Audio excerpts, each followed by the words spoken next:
시청자 여러분 안녕하십니까. 지금부터 전옥현의 안보정론을 시작하겠습니다.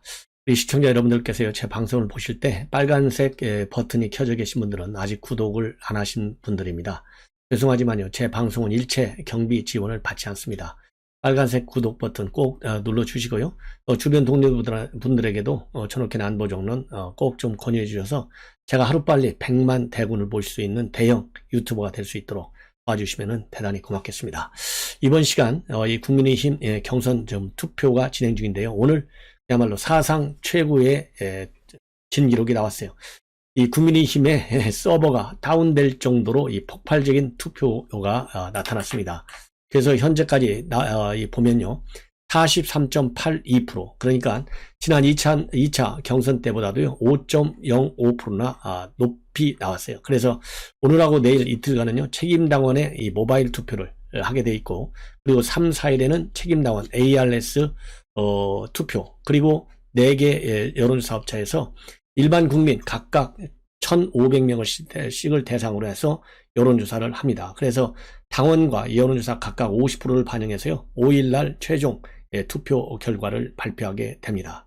자, 그래서 이준석 대표가 오늘 말이죠, 투표율 70%를 넘기면 한 달간 탄수화물 말하자면 곡기를 끊겠다, 이런 얘기를 했잖아요. 근데 제가 보기에 한 달 곡기 끊을 것 같아요.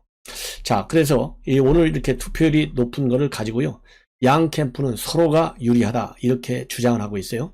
그래서 이상일 윤석열 캠프의 공보실장 논평을 내놨는데, 민주당이 원하는 후보는 안 된다는 것으로 윤석열 후보 압승을 예고하는 것이다. 내년 대선 승리와 정권 교체를 간절히 소망하는 국민과 당원들께서 위대한 선택으로 위대한 결과를 만들어 주실 것으로 믿는다. 이런 입장문을 내놓았습니다. 자, 그러면서요, 이상일 캠프실장은, 공보실장은 윤석열을 찍었다는 연락도 세도하고 있다, 이렇게 지금 밝히고 있어요. 그래서 이 이상일 공보실장의 논평을 조금 더 소개해 드리도록 하겠습니다. 이 윤석열 캠프 쪽에서는 윤석열 후보를 찍었다는 전화와 문자가 세도하고 있다, 이렇게 여론조사에 여론전에 나서고 있어요. 그리고 이 경쟁자인 홍준표 후보를 더불어민주당이 원하는 후보다, 이렇게까지 주장을 하고 있습니다. 그래서 이 논평문 내용을 말씀을 드리면, 책임당원 첫날 투표율기는 민주당이 원하는 후보는 안 된다는 것으로 윤석열 후보 압승을 예고하는 것이다. 정권교체를 원하는 민심도 급속히 결집하고 있는 만큼 윤 후보가 여론조사에서도 승리할 것이다. 자, 여기서요, 민주당이 원하는 후보는 당연히 이제 홍준표를 겨냥하는 것으로 지금 겨냥하고 있습니다. 그리고 윤석열 캠프 관계자들에게 윤 후보를 찍었다는 전화와 문자가 세도하고 있다, 이렇게 이 실장이 밝히면서요, 대선 후보와 정권 교체를 간절히 바라는 존경하는 책임 당원들께서 작심하고 윤 후보에게 표를 몰아주신다는 것을 피부로 느낄 수 있다. 그리고 이 정권 교체를 열망하는 민심과 당심이 윤 후보로 대거 쏠리고 있는 것은 민주당 지지자들과 정권 교체를 거부하는 이들이 우리의 경선 마당에 들어와서 특정 후보를 국민의힘 대표 선수로 만들려는 술책을 부리고 있다는 것을 잘 알고 있기 때문이기도 하다. 이 얘기는 결국은 홍준표 측을 당연히 겨냥하는 것으로 그렇게 해석이 되는 부분입니다. 자, 그러면서요, 이 민주당 강성 지지층의 교주 역할을 하는 김어준 씨도 비슷한 태도를 취해왔는데, 이 홍 후보는 지난 6월 김씨 부친학 때 조문을 하고 보기도 보냈다. 민주당과 홍 후보가 국민의힘 대통령 후보로 윤석열 후보가 선출되는 것을 저지하기 위해 일시적으로 손발을 맞추고 있는데, 정권 교체를 염원하는 현명한 국민과 당원은 그들의 짝짝꿍에 속지 않을 것이다. 내년 대선 승리와 정권 교체를 간절히 소망하는 국민과 당원들께서 위대한 선택으로 위대한 결과를 만들어 주실 것으로 믿는다, 이렇게 발표했어요. 참고적으로요, 오늘 발표된 이 KBS TBS 의뢰로 KSOI 한국사회연구소, 이것을 보면 국민의힘 후보 경쟁력을 모르니까 홍준표가 38.6, 윤석열은 34, 유승민 11.4, 원희룡 3.5인데요. 국민의힘 지지층만으로 범위를 딱 좁히면요, 윤석열이 55.6, 그리고 홍준표가 35.3, 그래서 20% 표차 이상으로 윤석열이 압도하고 있습니다. 그래서 지금 이상일 공보실장이 이런 입장문을 낸 것으로 보이고, 그리고 말이죠, 오늘 이러한 이 투표 결과와 관련해서 이 홍 후보 쪽의 여명 대변인은 뭐라고 입장을 내놨느냐. 2차 컷오프 경선 때 투표에 참여하지 못했던 2040 신규 당원들이 이달만 기다려왔다가 투표에 대거 참여하고 있다. 우리에게 좋은 신호고 홍 후보에게 유리한 것과 별개로 국민인 경선이 흥행하고 있다는 것은 정권 교체에 대한 국민 열망을 다시 한번 확인하는 계기가 될 수 있을 것이다. 이런 입장을 내놓고 있습니다. 자, 그리고 오늘 이 홍준표 후보는요, 대구에 내려갔어요. 그래서 수성못에서 지지를 호소하는 특별 기자회견을 열어가지고 대구 경북시 도민과 당원 여러분의 손으로 승부를 매듭지어 달라. 영남의 한을 풀고 원을 이루어내도록 하겠다. 그러면서요, 이 박근혜 전 대통령의 출당 조치, 문재인 정권의 좌파 개헌을 막기 위한 불가피한 일이었다라고 밝히면서 거듭 용서를 빈다. 이렇게 얘기를 했습니다. 자, 그러면서요, 지금 이대로 박근혜 전 대통령은 5번째, 이명박 전 대통령은 4번째의 겨울을 차디찬 감방에서 보내야 한다.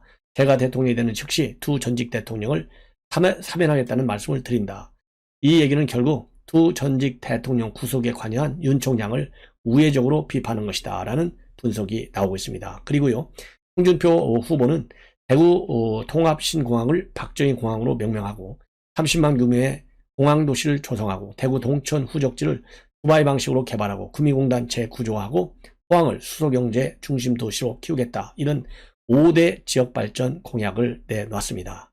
참고적으로요, 뭐 유승민, 그 다음에 원희룡 지사, 이 특별한 이 반응, 별로 의미 있는 반응은 별로 없는 것 같아요. 그래서 생략하기로 하고 시간 관계상. 그리고 특히 이제 홍준표 후보의 경우에는요, 투표율이 65%가 넘으면 압승한다. 이렇게 밝혔고, 윤석열 후보 측에서는요, 신규 당원과 희망 이야기를 하게 될 것이다. 이렇게 입장을 추가적으로 또 밝혔습니다. 조금 전에. 그래서 이 홍준표 후보는요, 첫날 투표가 무려 44%인데 자유투표로 투표율 65%만 되면 내가 압승한다. 모두 투표에 참여해달라. 이러면서요, 아직 내일 모바일 투표와 이틀간의 ARS 투표가 남아있고 모두 투표에 참여해서 정통성 있는 후보를 선출하자. 그리고 조직으로 감당할 수 있는 투표율은 최고 25%에 불과하다. 오더 투표도 반만만 추려할 뿐이고 이젠 먹히지 않는다면서 조직은 바람을 이기지 못한다. 이렇게 덧붙이고 있습니다. 그리고요, 이 윤석열 후보는 미래 세대를 위한 험한 세상의 다리가 되고 싶다는 제목의 글을 올리면서 정권 교체를 위한 제1야당 후보 선출을 시작하는 오늘, 저는 이제 절망을 딛고 다시 희망을 말하고 싶다. 특히 이준석 대표와 함께 지난 전당대회를 계기로 우리 당에 들어온 신규 당원들께 함께 희망을 노래하자고 말하고 싶다라고 하는 상당히 긍정적이고 또 이 장밋빛 정막, 자신감을 내놓고 있습니다. 자, 이렇게 해서 오늘 1차 투표가 있던 날의 분위기하고 그 다음에는 2등을 서로 다투는 1등을 서로 다투는 거죠. 사실상 윤석열과 홍준표의 입장문을 여러분께 소개해 드렸습니다. 다음으로는요, 여당 이제 이재명 후보, 이재명 지사가 아니죠. 이제 뭐 관뒀으니까 이재명 후보의 오늘 여러 가지 활동 중에서요, 오늘 이 국회를 방문했어요. 그래서 이제 기자들하고 만나서 입장을 밝혔는데 다양한 여러 가지 큰 이슈들이 많아요. 여기에 관해서 이재명 후보 어떤 생각을 하고 있는지 기가 막힌 생각을 기가 막히게 잘 하고도 있어요. 정말 어이없는 이 말재간이 너무 좋다 보니까 언뜻 들으면 그럴듯한데요. 이렇게 가다가는 나라가 포퓰리즘으로 망하게 됩니다. 여러분들 다 아시죠? 자, 그럼 먼저 전국민 재난지원금, 민생 현장이 너무 어렵고 초과세 수도 있어서 합리적 결론에 이를 수 있다. 그리고 정치인들끼리의 논쟁, 또 관료와 정치인 간의 논쟁은 반드시 학술적 이론과 근거에 따라 하는 것은 아니고 판단과 결단의 문제다. 자, 이 얘기는 결국 뭡니까? 자기 판단, 자기 결단이 아주 좋다. 그러니까 나를 따라하는 겁니다. 이 관료들 논리적으로 학술적으로 얘기하는 거 전혀 맞지 않다. 현실과 이 얘기를 하고 있는 거예요. 그러면서 충분히 대화하고 또 국민 여론이 형성되면 그에 따르는 게 국민주권 국가의 관료와 정치인이 할 일이다. 자, 이 얘기는 결국 뭡니까? 이 관료 홍남기가 말이죠. 지금 로마에 가 있는데 기자회견상에서 이재명 같이 전 국민 재난지원금을 또 제공해주면 나라가 거덜난다, 망한다, 이런 입장을 밝히면서 강력히 반발하고 나섰어요.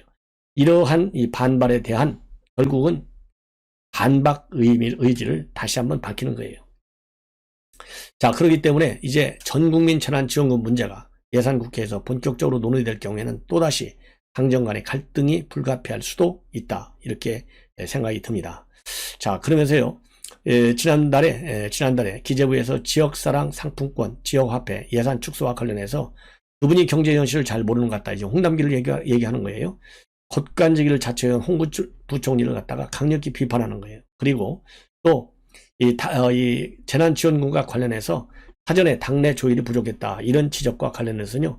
그걸 불협화음이라고 할 수 없다. 당은 다양한 사람들이 모인 집합체다. 논쟁하고 결정을 하면 함께 그에 따르는 것이 자연스러운 과정이다. 그래서 당 우위로는 앞세워가지고요. 정부는 따르라. 즉 홍남기 당에서 결정은 잔소리 말고 따르라. 이거를 지금 다시 압박하고 있는 겁니다. 자, 이러한 이 전 국민 재난지원금과 관련해서 이낙연 대표 측에 있던 오영훈 의원도 말이죠. 이건 고민이 필요한 부분이고 더 논의하는 것이 맞다. 정부는 전 국민보다는 국민을 특정해서 전달하는 것이 더 맞다는 입장을 고수했으니 정부로서는 상당히 곤혹스러운 부분이 있을 것이다. 이렇게 밝히고 있습니다. 예. 그리고 이 언론중재법과 관련해서도요. 표현의 자유를 악용해서 가짜뉴스를 퍼뜨려서 주권자의 판단을 왜곡하는 거. 이거 종종 벌어진다. 그래서 이 언론중재법 밀어붙여야 된다라는 당위론을 또 주장하고 있어요. 자, 그리고 로봇 확대, 이 두 발을 들어갖고 완전히 내팽기다시피 했잖아요. 그래서 로봇 확대라는 말이 나왔어요. 그리고 감정이입이 잘 안 되고 있다. 이런 진중권 교수의 문제점 지적도 있었습니다. 여기에 관해서요. 이게 가짜뉴스라는 겁니다. 그래서 이 원래 당시 해당 로봇은 넘어지면 일어나야 한다. 못 일어나면 풍뎅이 거북이 아니냐. 이렇게 얘기를 하고 있어요. 그러면서 요청에 따라서 전복 테스트를 한 것인데 앞부분을 잘라내고 그러니까 요청했다라는 부분을 잘라내고 로봇을 학대했다고 심지어 일부는 감정이입을 못했다고 하는데 그것이야말로 민주주의를 훼손하는 악행이다. 자, 그런데요. 자, 요청했다고 해서 둘러 패듯이 패면 되겠어요? 전복 테스트를 하라고 하면 지금 이 대한민국의 로봇 기술이 첨단 로봇 기술이 아니잖아요. 대한민국 기술 수준보다는 살짝 높은 수준에서 전복 테스트를 하는 게 맞죠. 예? 그런데 전복 테스트하고 둘러 패듯이 내팽기듯이 해놓고서 이런 거를 갖다가 국민의 판단을 흐리게 하고 이렇게 비판의 이 보도를 갖다가 민주주의를 훼손하는까지 들이대는 거 보십시오.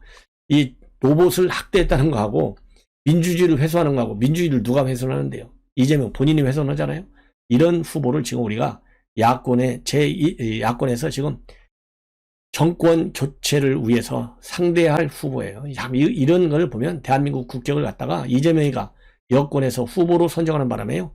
몇 단계 지금 하락하고 있어요. 예. 자, 그래서 이런 재난지원금과 관련한 뭐라 그럴까요? 지금 이재명의 이 고집 이것이 결국은 많은 또 여권 내에 논란을 야기할 가능성이 많아요. 자, 그리고요 이번에는 이제 경남의 대장동 잠깐만요.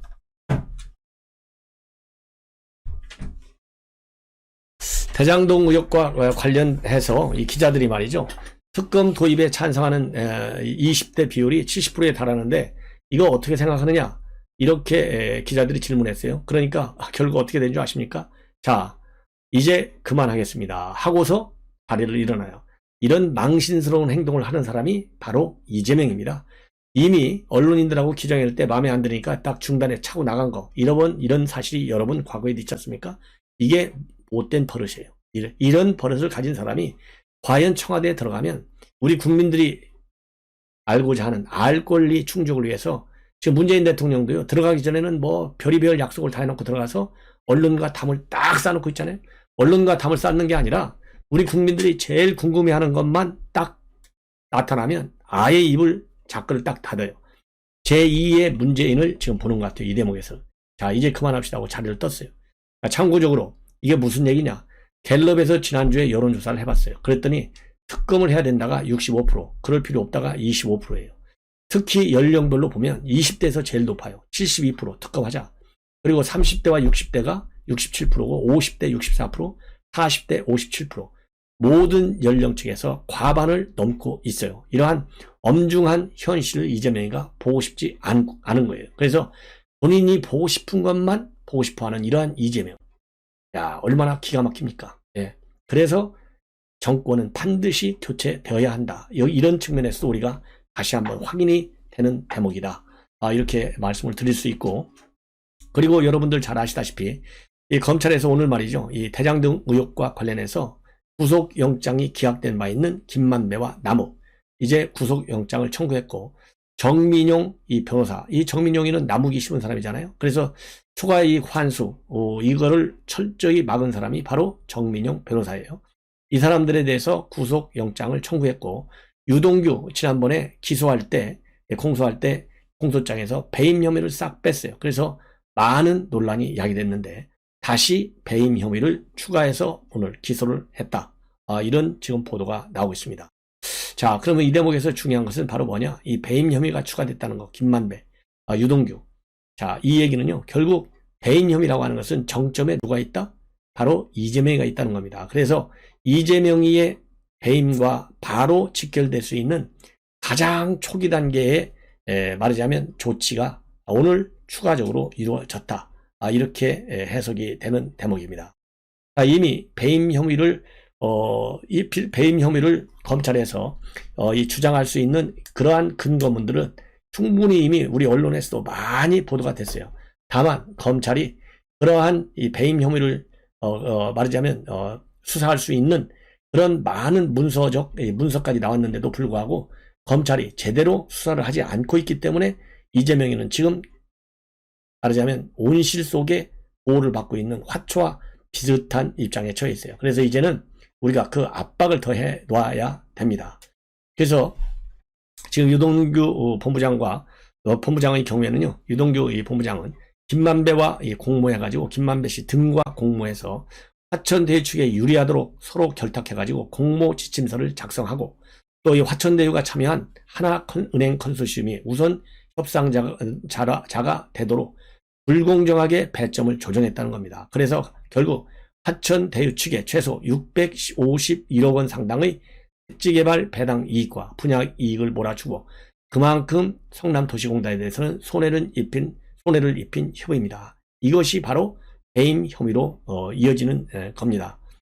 그리고요, 또 이 검찰에서는요, 유동규하고 이런 김만배 이런 사람들이 사업협약, 그 다음에 주주협약, 이런 개발이익 분배 구조를 협의하면서 성남도시개발공사는 확정 수입만 받도록 하되 분배 대상인 예상 택지 개발 이익은 축소한 것으로 또 파악을 하고 있어요.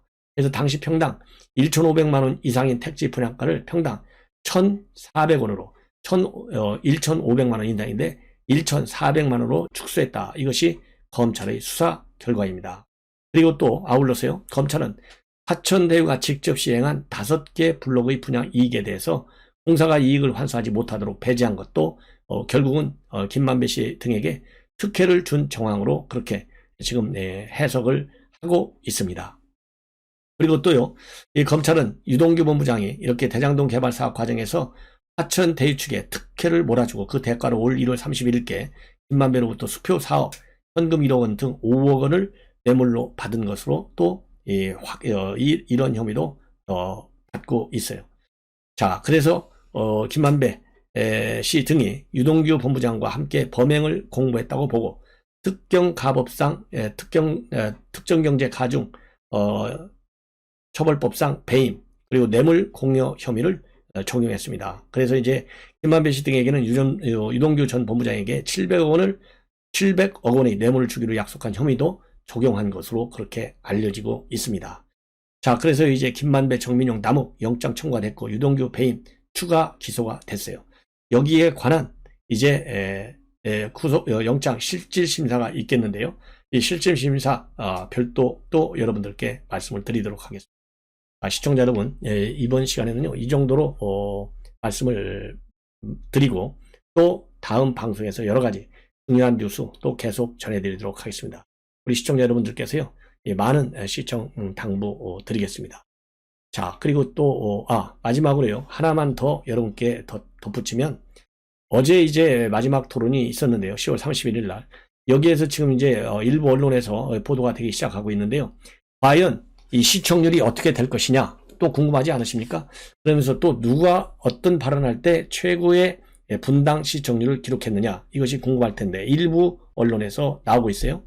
자, 그래서 시청률 전문 기업체인 TNMS, 여기에서 체크를 해보니까요, 1분 시청률 어디 부분에서 나왔냐면 내가 정권교체 적임자 자유토론 부분에서 나왔는데, 바로 윤석열 후보가 언급할 때가 최고의 시청률을 기록했다고 합니다. 그래서 뭐라고 얘기했냐면은 윤석열 총장이 말이죠, 본인이 정치 말하자면 신인이기 때문에, 본인이 정치 신인이기 때문에 새로운 인물로서 중도 확장하는데 더 유리하다, 이런 취지로 발언할 때 최고 시청률을 때렸다고 그래요. 그래서 이 최고 시청률이 어느 정도 되느냐, 시청률이 9.0%다. 0%다. 그래서 KBS 1에서가 7.5, 채널A가 1.5, 그래서 9.0을 기록했고, 동시 시청자가 266만 명이다. 이렇게 나오고 있고요.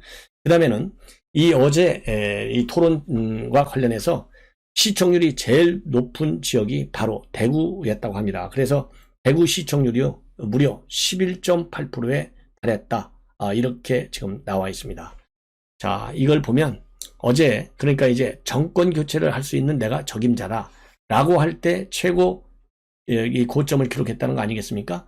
이걸 보면 우리 국민들이, 특히 야권에 있는 국민들이 과연 정권 교체 얼마나 애타게 지금 찾고 있는지, 그리고 누구를 정권 교체의 주역으로 생각하고 있는지 가장 뭐라고 그래야 될까요? 직접적인 근거가 되지 않을까, 이 높은 시청률이. 이렇게 저는 판단이 됩니다. 시청자 여러분, 이것으로 이제 이번 방송은 마무리하고요. 곧 이어서 또 전옥현 안보정론 시작하겠습니다. 알람을 설정해서 많이 시청해 주시면 정말 고맙겠습니다. 감사합니다.